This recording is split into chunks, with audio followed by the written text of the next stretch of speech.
Next up, we have marketing trends of the future. We have some incredible panelists. We have Jade Scipione, who is a senior reporter from CNBC Make It. She's part of the Founder Made family.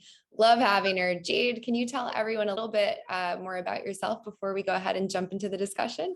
Yeah, so I talk to entrepreneurs all the time. I do a CEO profile called Behind the Desk, where we kind of go in depth about how people built their companies. And I do an athlete series. So I'm excited to chat about marketing because, I mean, as we know, it's the secret sauce to any kind of growth. Great. Yeah. So we can start the panel now and go ahead and have each person introduce themselves and kick off the conversation. Yeah. Well, no, I'm definitely excited. We definitely got an all-star panel, and marketing is definitely all the talk right now. So, Rakefet, out to you of Maple. Tell us about Maple, what you do there, and what kind of trends you're seeing right now. Yeah, sure. So very nice to meet everyone. I'm Rakefet. I'm the CMO of Maple for the last 3 years.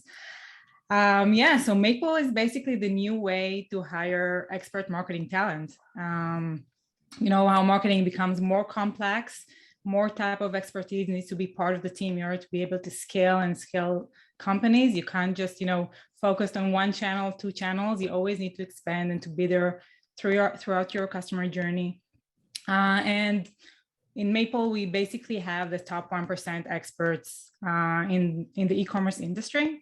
One problem a lot of brands kind of experience these days is that anyone can call themselves an expert, right? Or anyone can call themselves an agency. It's such a fragmented industry. It's so hard to understand, based on a sales pitch or based on a meeting. It's basically a gamble on who you hire into the team. Someone told me you need to kiss a frog before you actually find a prince. So we don't want you to kiss any frogs in Maple. We vet experts based on their real past performance, based on real data. Then we match them perfectly to brands based on a lot of factors that we found are, affecting success. And we're providing a platform that actually supports the relationship and makes sure, everyone succeeds with it, both the brand and the expert, making sure they're on the right track with their marketing. Yeah, awesome. So Rosa, out to you, VP of product marketing at Yotpo. I know you work with big brands like Shark Tank, GoPro, Rothy's. I love their shoes. What marketing trends right now are working for these companies? Yeah, thank you. Hi everyone. It's great to be here today. I'm Rosa.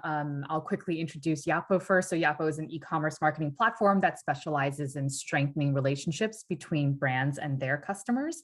And we do that using solutions for community advocacy, customer engagement, and retention. I think what we're seeing today is that consumer attention, and everyone obviously knows this, is very hard to keep. And it's definitely something that is earned by each brand.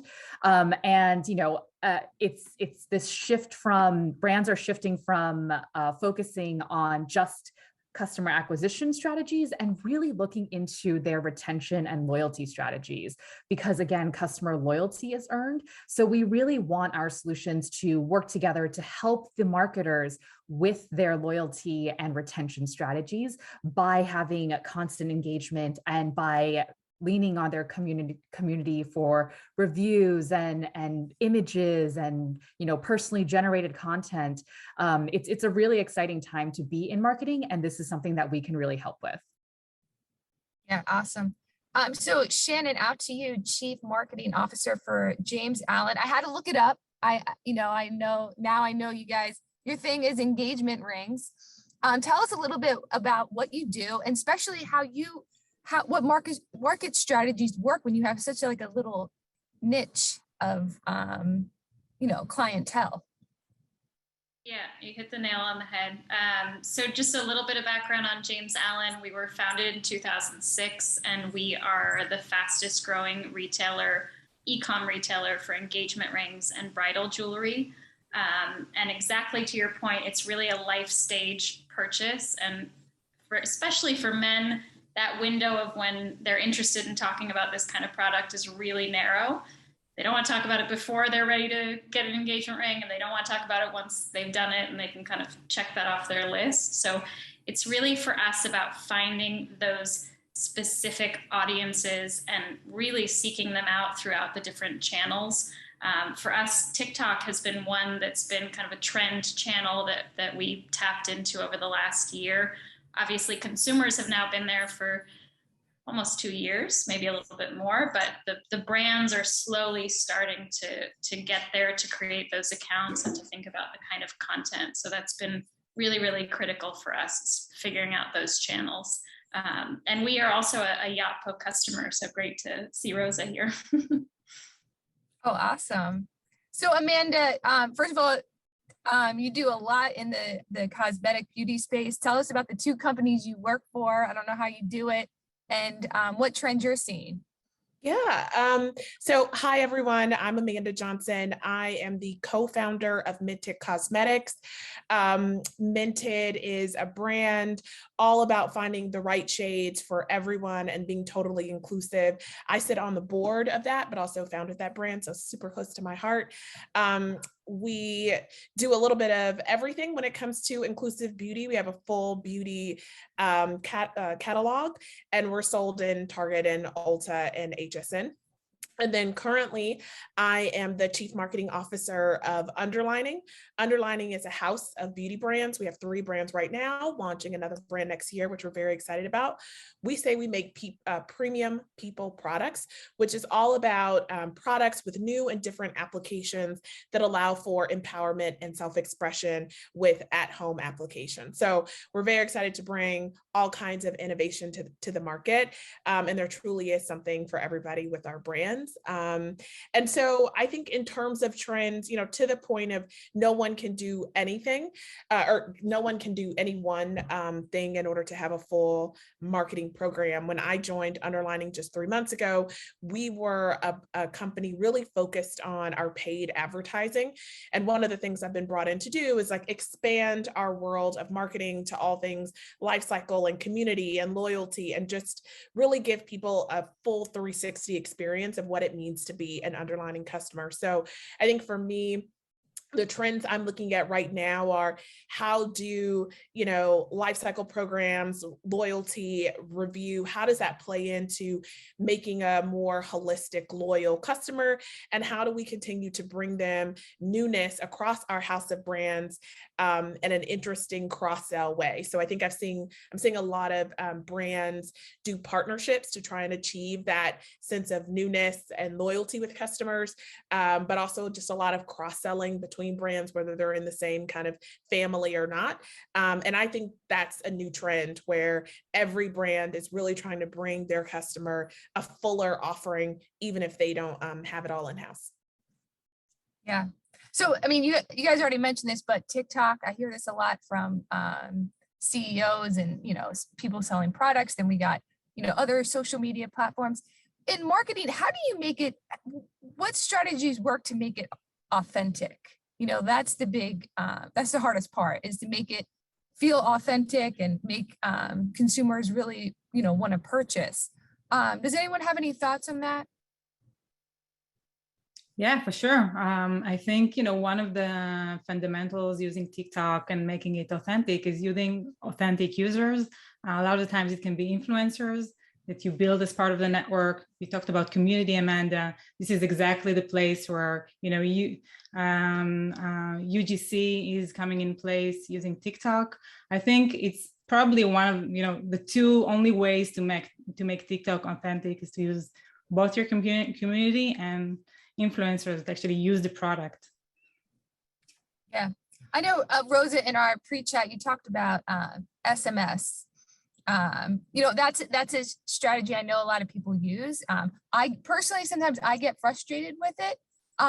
So what are you seeing? I mean, is that still something, a trend you're seeing that's, still happening?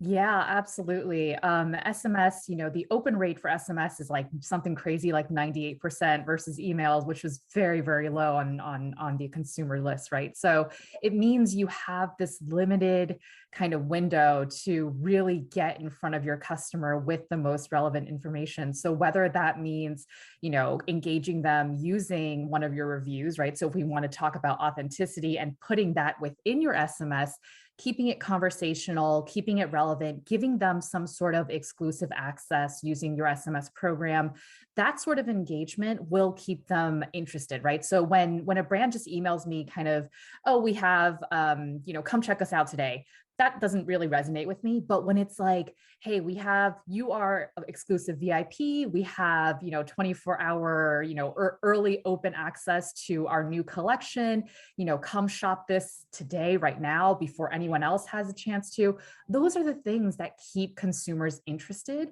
and really create an effective strategy with your SMS programs.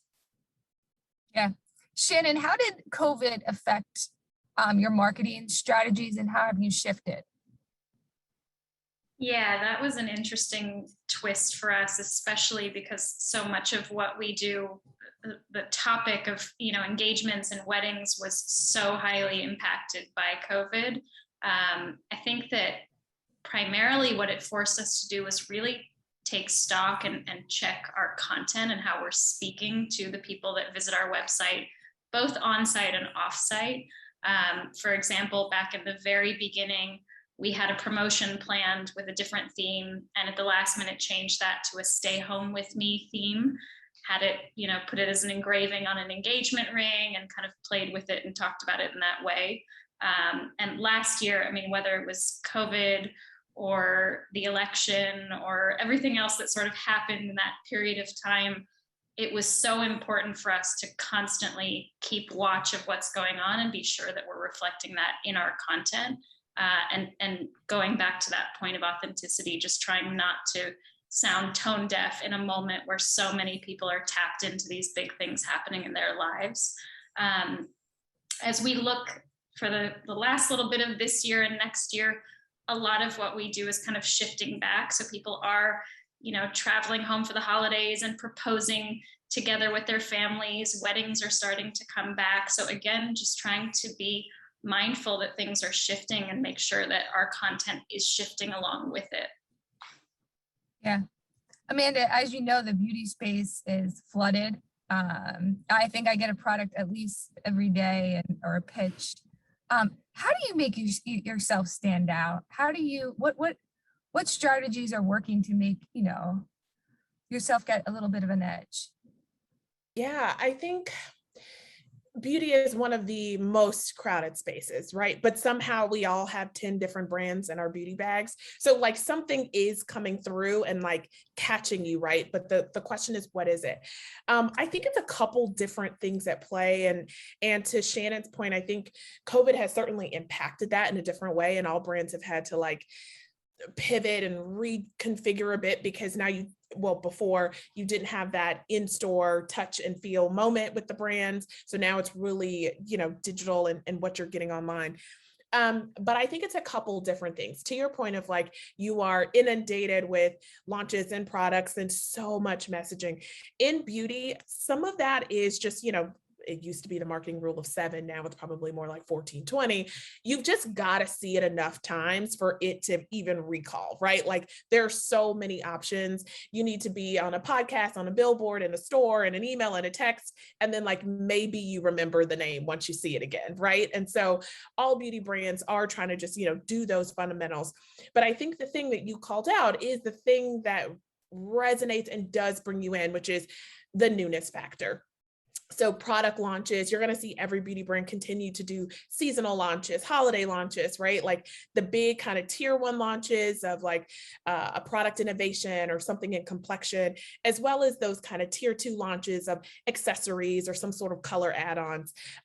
Customers need that newness. And I think it's not just newness for newness sake. It has to solve a problem. It has to have some sort of innovation. You've got to be first or second to market. When we're all moving to cream blush, you need to have a cream blush. If we're all talking about stick highlighter or stick foundation, you need to be there as well, because your customer's looking to you for some innovation and some offering in the space. So I think newness is a way that all beauty brands are trying to stand out. I think the other is back to this idea of authenticity. We've all got to, especially when it comes to beauty, right? It's so personal. You're putting it on your face. It's a scent you're spraying on yourself. You're putting it in your hair. You've got to kind of want to wear that brand, right? And all that that brand stands for. And I think customers now are saying, I'm not just putting on mascara, I'm wearing everything that that brand stands for. And I want to be able to say that, and I want to be very proud of it. And so brands are having to think about, okay, like what are my values? What is my position on what's happening in the world? What are the causes I stand for? Because a mascara is just not a mascara anymore. And so I think the brands that best communicate what it needs to be an authentic member of that community, how you can wear and champion that brand, are the ones that stand out. So I think the more differentiated and the more authentic your messaging and your product catalog. And then even still, there are going to be 13 other brands that do that really well. So some of that is just volume. You just got to see it enough times. Yeah, totally agree. I mean, I think you have to have your goals and your messaging down. Rikvet, what mistakes do you see a lot of companies make, you know, when they come to you earlier on that you kind of help them with? Yeah. I think there are Oh, sorry, go ahead. Sorry. I think there are two types of mistakes that we typically see. One has to do with strategy, because yes, there are a lot of channels to be at. Okay, you can establish a community. You can be on TikTok, you can be on Facebook, and you should be on Google. But you know, there can be 20 channels you can put as part of your strategy, but you can't be excellent on all of them. And one of the things that are super important that sometimes are being forgotten when you want to scale and you just want to, you know, sell everywhere and be everywhere, is to focus. So focus is probably, you know, the number one tip I can give brands that are starting to scale, starting to reach, you know, those 7 figures, 8 figures. I know you should be on a lot of channels, but still the focus and making sure you're being excellent on each of those channels and really make the most of it is more important to expand to the next one. So focus would be the first one. Second is, again, you know, the thing that we always say, you know, it's always about the people eventually, right? You know, whether it will be the strategy you're building, the values of your brand, the execution on different channels, it will be about your team. And one thing that we see people are kind of, you know, not getting the right direction with is building the team based on opinions and based on hunches and based on maybe personal network that sometimes, you know, works and sometimes not. And sometimes reviews work and sometimes they're not. And I think that as long as we'll be able to build our team, not only our marketing optimization, but also our team based on data and based on the things that really aligned with our brand in terms of, you know, we need, if beauty is such a, you know, busy niche, and, you know, engagement rings, you should know the target audience so well in order to market that well and in order to compete with other, you know, others in your space. So definitely the quality of the team is key here. Do not compromise on that. That's like, that's a big no-no I can put here. Yeah. Do not compromise on the quality of the team and the level of expertise they bring into the table. Yeah. You know, a lot of brands are telling me, you know, there was a boom of e-commerce, but now they want to go back to the stores. You know, they're ready to get back. They're vaccinated, hopefully, and they're back. They're ready to get back in action. So are we seeing any older versions of marketing, traditional forms coming back? Anyone have any thoughts on that? I mean, I will say, in speaking to retailers, I think what's going to come back in a new and different way, but a kind of tried and true, is like what the retail sampling experience looks like. Now we can't all touch and feel things the way we did before. And I think even now that we think about it, we're probably all like, oh God, that was so gross, but we're not going to go back to that. But what does the new in-store sampling look like? And so it's still going to exist because that is the overwhelming majority, like 90% of how most people buy beauty. But what is that going to transform? And I think how brands work with and build out ambassador teams that live and go in stores, that's going to be different. So it's this kind of age-old way we market in stores, but I think it's going to look different going forward and be much more personalized, because a lot of brands are now making smaller samples and like just other ways to experiment with product in store that you haven't seen before. Yeah. Rosa, I know you're a big talking point for you is lifetime customer values? I mean, for me, for years, I only wore Gymshark. I know that's a company that you've worked with. I don't anymore, but you had me for a while there. What have you learned that really kind of gets that consumer to really hang on for a long time? Yeah, absolutely. And this is where, kind of creating that mutual value exchange with consumer and brands is really, really important. So Amanda had mentioned, having something that you stand for, giving back to the communities that they care about.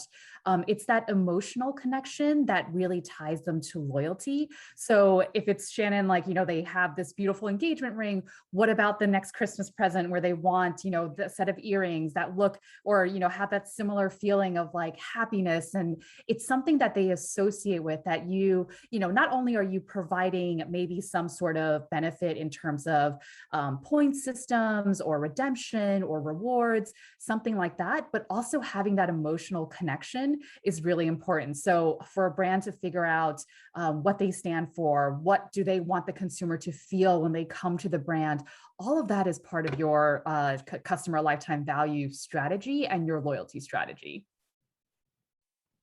Shannon, if you can bet on one trend, that's still going to be around 10 years from now, what marketing trend would that be?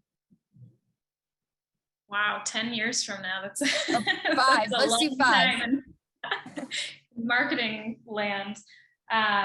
Look, I mean, I think at the end of the day, it all comes down to hitting that right audience, and the channels will change. And maybe we can say, 10 years ago, we were more Google heavy on the types of activities we were doing. And now we're more social heavy, and we're talking in Facebook and Instagram or TikTok or Pinterest or whatever the next new channel is going to be.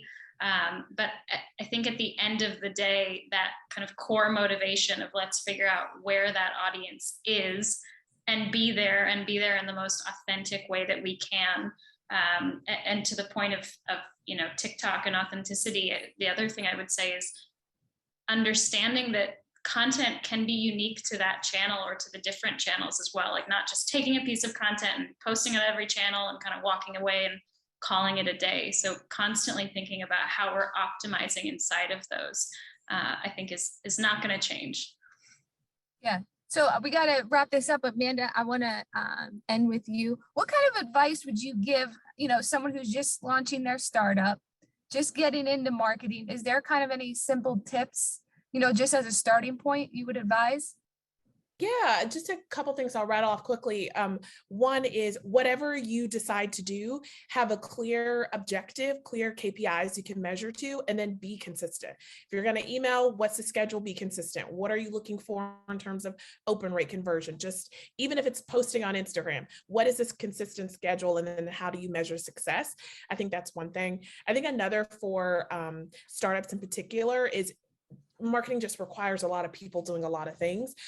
Reach out to schools, get involved in their for-credit internship programs, and find you some great future marketers that are excited to work on your brand and bring that energy, and then use that as a pipeline to hire into your marketing team. Marketing coordinators are the lifeblood of what we do, and finding the right ones is going to be crucial, particularly in a startup. So I think those two things are every startup should be thinking about. Awesome. Ladies, thank you so much. I learned a lot, and I'm sure everyone who's watching has learned too. Hey, Julia. Thank you. Hi, Jade. Thank you so much. We're actually going to keep the panel going for a couple of more minutes with some Q&As, but I know you have to hop. So have an amazing day, and see you soon in 2022. All right. See you guys. Thank you.